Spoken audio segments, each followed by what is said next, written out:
오늘 말씀은 미련한 자의 앞을 떠나라 라는 제목으로 함께 은혜를 나누고자 합니다.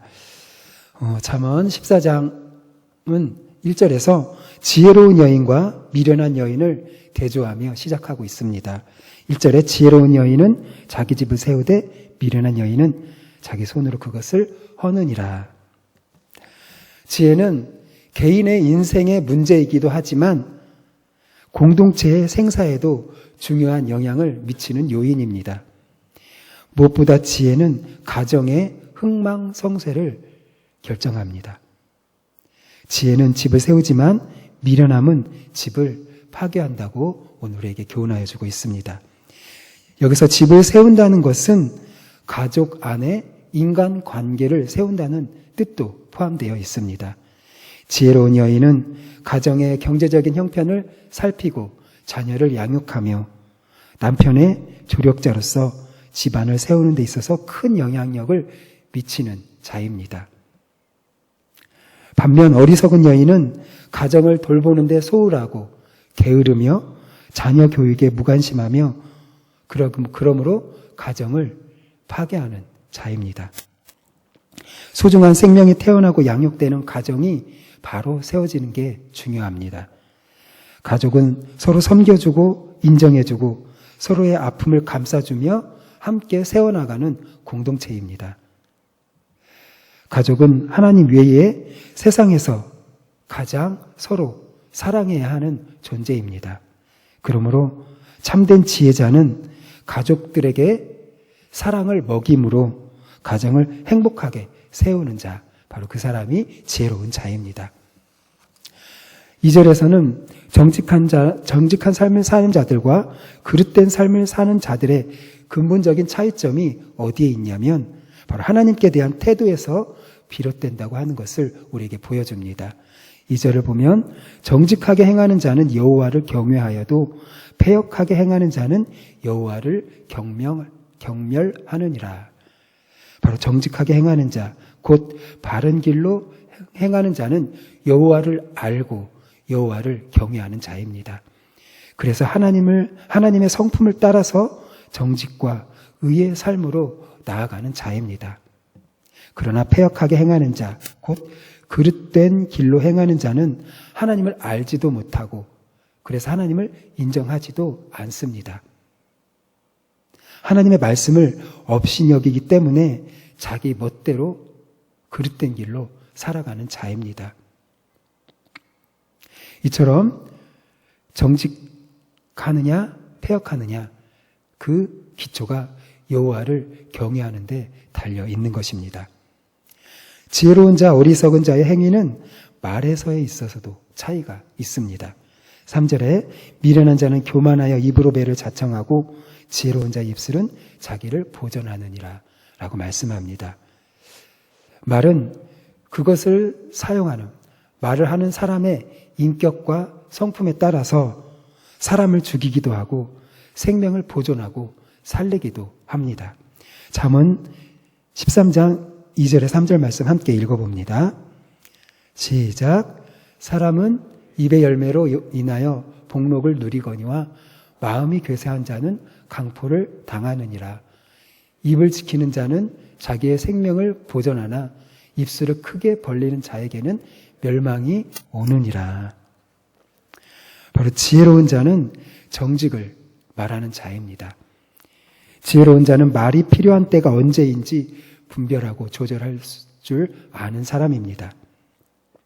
정직한 언행으로 자신과 남들을 구하고 자신도 존귀를 얻습니다. 그 입의 말로 스스로를 보존하는 것입니다. 그러나 여호와를 경외하지 않는 미련한 자는 교만하여서 다른 사람을 업신여기고 비난하며 상처 입히는 말을 합니다. 상황을 고려하지 않고 아무 때나 자신의 감정을 쏟아놓습니다. 거짓말로 다른 사람도 공격에 빠뜨립니다. 그러나 결국 그 자신을 향한 채찍으로 돌아옵니다. 자기가 한 말로 자기가 수치와 화를 입게 되는 것입니다.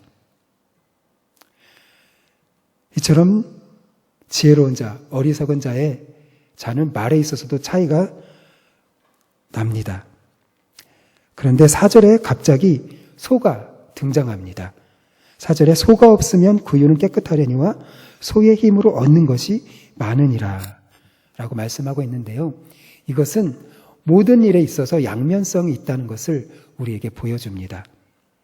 좋은 점과 나쁜 점, 손해와 이익이 공존하는 것입니다. 따라서 어떤 일을 하고자 할 때는 그로 인해서 얻어지는 유익뿐만 아니라 그 유익을 얻기 위해서 수고와 책임, 대가를 치러야 한다는 것을 우리에게 보여줍니다. 소를 키우려면 많은 힘과 노동력이 필요합니다. 땀을 흘려야 합니다. 반면에 소가 없다면 귀찮을 일도 없습니다. 몸이 편합니다. 나가서 풀을 벨 일도 없고 구유를 관리하지 않아도 됩니다. 하지만 소를 잘 키워놓으면 밭을 갈거나 수확할 때, 곡식을 털 때 소가 힘을 쓰므로 인해서 풍성한 수확을 얻을 수가 있습니다. 비록 소를 키우는 수고를 하게 되지만 소로 인해서 얻는 유익은 훨씬 더 크다는 것입니다.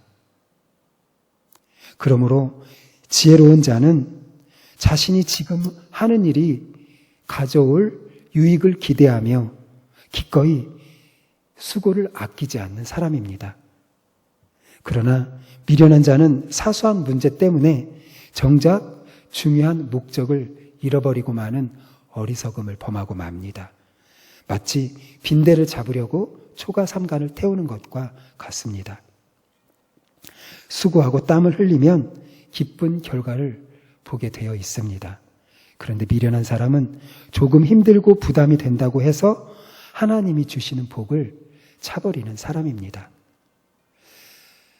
이스라엘 백성은 광야에서 조금 힘들다고 노예로 머물던 애굽이 더 낫다고 불평하다가 결국은 하나님의 진노를 사고 말았습니다. 하나님이 주신 은혜를 잊고 불평하는 것은 구유를 깨끗하게 하려고 소를 잡는 것과 같은 것입니다. 5절에 보면 또 언어, 생활에 대해서 또 이야기를 하는데요. 신실한 증인은 거짓말을 아니하여도 거짓 증인은 거짓말을 뱉느니라. 바로 지혜자는 거짓말을 하지 않지만 어리석은 자는 주저없이 거짓말을 내뱉습니다. 특별히 공개적인 증언은 법적인 구속력을 가지고 있습니다. 그래서 증언에 따라서 다른 사람의 죄가 있고 없음이 판가름 나게 되어 있습니다. 그래서 이런 경우에는 더욱 말에 신실해야 합니다. 신실하게 증언을 해야 합니다. 비록 자신이 손해보고 위협을 당한다고 하더라도 진실을 말해야 합니다. 그런데 인격과 성품이 바르지 않으면 진실을 말할 수가 없습니다.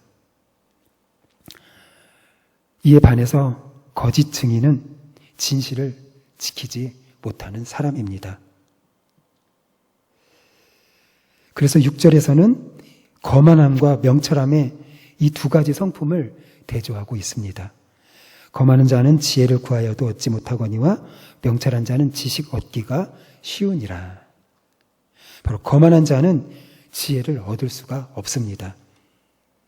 거만한 자, 교만한 자의 특징은 자기 자신의 잘못을 인정하지 않고 수용하지 않는 것입니다.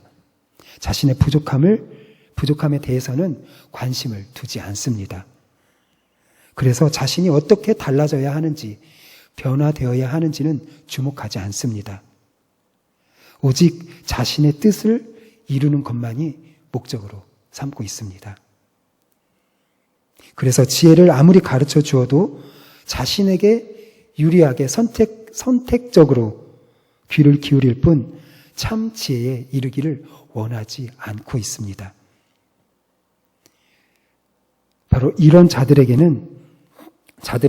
지혜는 감추어져 있습니다. 하지만 명철한 자, 즉 자기의 부족함을 알고 자기의 삶이 변화되기를 진정으로 바라는 자는 지혜를 얻게 됩니다. 겸손한 자, 진정으로 지혜의 필요성을 깨닫고 지혜를 알기 원하고 그의 지혜에 따라 살기 원하는 자들에게 지혜는 자신을 드러내 보여주는 것입니다. 그러므로 우리는 지혜를 업신여기는 자 앞에서 떠나야 합니다. 우리 7절을 함께 읽어봅니다. 시작. 너는 미련한 자의 앞을 떠나라. 그 입술에 지식 있음을 보지 못함이니라. 바로 미련한 자에게서 떠나야 하는 이유는 그에게는 지혜, 지식이 없기 때문입니다. 그에게서 나오는 것은 악뿐이기에 우리는 영향을 받지 않기 위해서 그 사람에게서 떠나야 하는 것입니다. 아무나 지혜를 얻을 수 있는 것이 아닙니다. 지혜는 하나님을 경외하고 언행이 신실한 자에게 하나님께서 선물로 주시는 것입니다. 하나님을 경외하지 않는 자는 아무리 지혜를 가지려고 노력할지라도 결코 얻을 수 없습니다. 지혜의 길을 가느냐 어리석은 길을 가느냐의 그 출발은 여호와를 경외함에 달려 있습니다. 여호와를 경외하는 것과 멸시하는 것의 끝은 생명과 죽음, 바로 하늘과 땅 차이입니다. 그리고 그 삶의 방식은 정직함, 깨끗함, 그리고 거짓과 더러움으로 명확히 대조를 이루고 있습니다. 우리는 분명하게 태도를 취해야 합니다. 하나님을 경외함으로 정직과 깨끗한 길로 나아가느냐, 아니면 하나님을 멸시하며 더러움과 거짓 길로 나아갈 것이냐. 우리는 하루하루 날마다 우리의 태도와 자세를 분명하게 해야 합니다. 지혜로운 자는 하나님을 경외함을 바탕으로 일상에서 바르고 정직한 언행으로 자기의 인생, 자기의 집을 견고하게 세워나갑니다. 더 큰 유익을 위해 작은 수고를 기꺼이 감수하며 나아갑니다. 왜냐하면 성실하게 수고하지 않고 유익을 바라는 것은 바람직하지 않다는 것을 깨닫기 때문입니다. 우리는 하나님이 주신 지혜로 가정과 공동체 또 자기 인생을 세우고 있는지 우리는 우리의 모습을 되돌아보아야 합니다. 더 큰 기쁨을 위해 내가 치러야 할 수고와 땀을 외면하고 있지는 않은지 우리는 오늘 우리의 모습을 되돌아보아야 합니다. 악한 일과 유혹이 판을 치는 이 세상에서 우리가 거룩하게 살기 위해서는 하나님의 지혜가 무엇보다 필요합니다. 우리는 하나님을 경외함으로 매사에 신실하게 살아가며 악에서 떠나야 합니다. 지혜는 하나님을 경외하고 주어지는 하루하루를 최선을 다하며 신실하게 살아갈 때 하나님께서 우리에게 허락하여 주시는 줄로 믿습니다. 오늘 하루도 더욱 하나님을 경외함으로 영적으로 무장하여 하나님이 주신 지혜로 생명의 길을, 인생의 집을, 우리의 가정을, 우리의 공동체를 견고하게 세워나가는 성도님들이 되시기를 예수님의 이름으로 축복합니다. 하나님, 오늘 또 우리가 하루를 살아갈 때에 주님을 경외함으로 주님이 주신 지혜로 우리의 인생을, 우리의 가정을, 우리의 공동체를 견고하게 세워나갈 수 있게 하여 주시고 악한 자에게서 떠나 신실하게, 진실하게, 정직하게 행하는 우리의 삶이 되게 하여 주시옵소서. 예수님 이름으로 기도드립니다. 아멘. 우리 다 함께 기도합니다. 우리가 하나님을 경외하며 지혜로 공동체를 세워가게 하시고 신실한 언행으로 선한 영향력을 끼치며 살아가는 오늘 하루 되게 해주시라고 기도드리고요. 코로나 사태로 인해 생계의 어려움을 겪는 자들, 확진자들, 그리고 코로나 확산을 막기 위해 수고하는 의료진들을 위해서 기도해 주시고 교회에 연약하고 연로한 자들을 위해서 함께 기도해 주시고요. 또 오늘 금요 기도의 말씀과 기도에 성령 충만하게 하여 주시고 이 기도의 자리를 우리가 힘써 지키며 나아가는 우리 모두가 되게 해주시라고 우리 주여 한번 부르고 기도드립니다. 주여!